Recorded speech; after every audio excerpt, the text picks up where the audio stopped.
अफगानिस्तान के तालिबान शासन के रक्षा मंत्री ने पाकिस्तान को चुनौती देते हुए एक ऐसी बात कही है जिससे पाकिस्तान समेत तमाम आला हुक्मरानों के दिलों में गहरी चोट पहुंची होगी। दरअसल रक्षा मंत्री मुल्ला याकूब मुजाहिद ने दोहा में हुए शनिवार को पाकिस्तान के साथ युद्ध विराम वाले समझौते के बाद एक वर्चुअल प्रेस कॉन्फ्रेंस की और इस वर्चुअल प्रेस कॉन्फ्रेंस में हड़कंप मचा देने वाला एक बयान दिया है। प्रेस कॉन्फ्रेंस में उन्होंने डूरंड रेखा को एक काल्पनिक सीमा बताते हुए इसे मान्यता देने से साफ इनकार कर दिया है। यानी अब स्पष्ट हो गया है कि पाकिस्तान और अफगानिस्तान को बांटने वाली डूरंड रेखा को वो नहीं मानता है। रक्षा मंत्री ने साफ कहा है कि ये सीमा मुस्लिम राष्ट्रों के बीच कोई वास्तविक विभाजन नहीं है, ये मुद्दा राष्ट्रों का है, न कि तालिबान नेतृत्व का।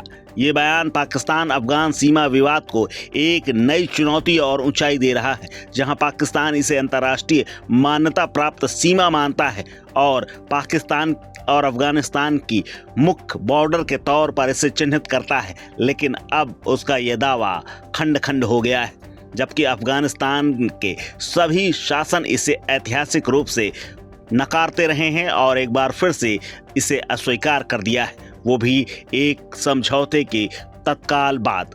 दरअसल दोहा समझौते का संदर्भ क्या है, इसको समझ लीजिए। हुआ यूं कि 18 अक्टूबर को कतर की राजधानी दोहा में तालिबान और पाकिस्तान के प्रतिनिधियों के बीच में एक युद्ध विराम का समझौता हुआ, जिसमें सीमा पार हमलों को रोकने और भविष्य की हिंसा से बचाव के लिए तंत्र स्थापित करने की बात हुई।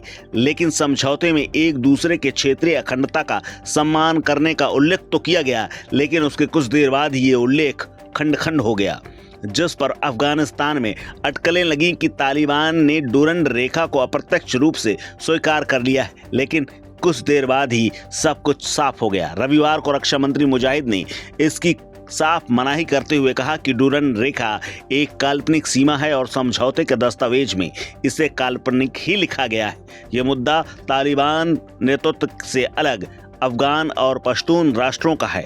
ये बयान अमू टीवी को दिए गए एक वर्चुअल इंटरव्यू में उन्होंने कहा है, जहां उन्होंने पाकिस्तान पर सीमा पर बाड़ लगाने और अफगान नागरिकों पर हमले के भी आरोप लगाए हैं। इस बीच में पाकिस्तान का भी बयान सामने आया है। पाकिस्तान के रक्षा मंत्री ख्वाजा आसिफ ने समझौते की पुष्टि की है और कहा है कि तत्काल सीमा पार हमलों को वो रोकने के लिए तैयार है। लेकिन मुजाहिद के बयान पर पाकिस्तानी विदेश मंत्रालय ने तुरंत कड़ी प्रतिक्रिया दी।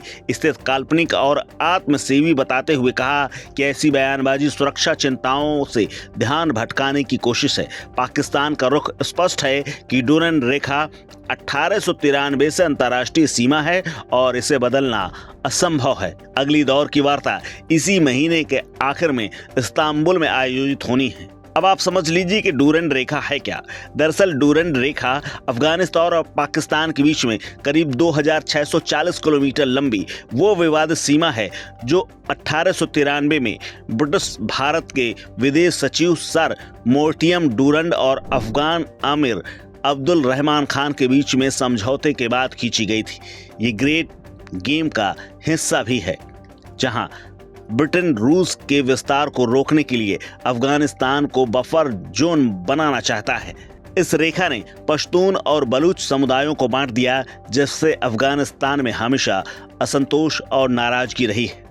अफगानिस्तान इसका लगातार विरोध करता रहा है। 1947 में पाकिस्तान के गठन के बाद से अफगानिस्तान ने इसे कोई मान्यता नहीं दी। पूर्व के राष्ट्रपति सरदार मोहम्मद दाऊद खान ने प्रचार अभियान चलाया, जबकि हामिद करजई ने 2017 में ही कह दिया था कि अफगानिस्तान कभी इसे स्वीकार नहीं करेगा। तालिबान ने भी 1996 और 2001 के शासनकाल में इसे अस्वीकार ही किया है और हाल के रुख में जनवरी 2025 में भी तालिबान के सूचना मंत्री खैरुल्लाह खैरख्वाह ने इसे परिकल्पित रेखा कहा और सीमा मंत्री नसरुल्लाह नूरी ने इसे काल्पनिक करार दिया था। लेकिन पाकिस्तान का दावा अलग है। पाकिस्तान इसे उत्तराधिकार में मिली अंतर्राष्ट्रीय सीमा मानता है। 1956 में इसे सियाल्टो समझौते में मान्यता दी गई। पाकिस्तान ने साल 2017 से इस पर बाड़ लगानी शुरू कर दी थी, जो 2022 तक लगभग पूरी हो चुकी है। लेकिन तालिबान ने इसे रोकने की कोशिश की है। इस खबर में फिलहाल इतना ही। अपडेट्स के लिए बने रहिए वन इंडिया हिंदी के साथ। Subscribe to One India and never miss an update. Download the One India app now.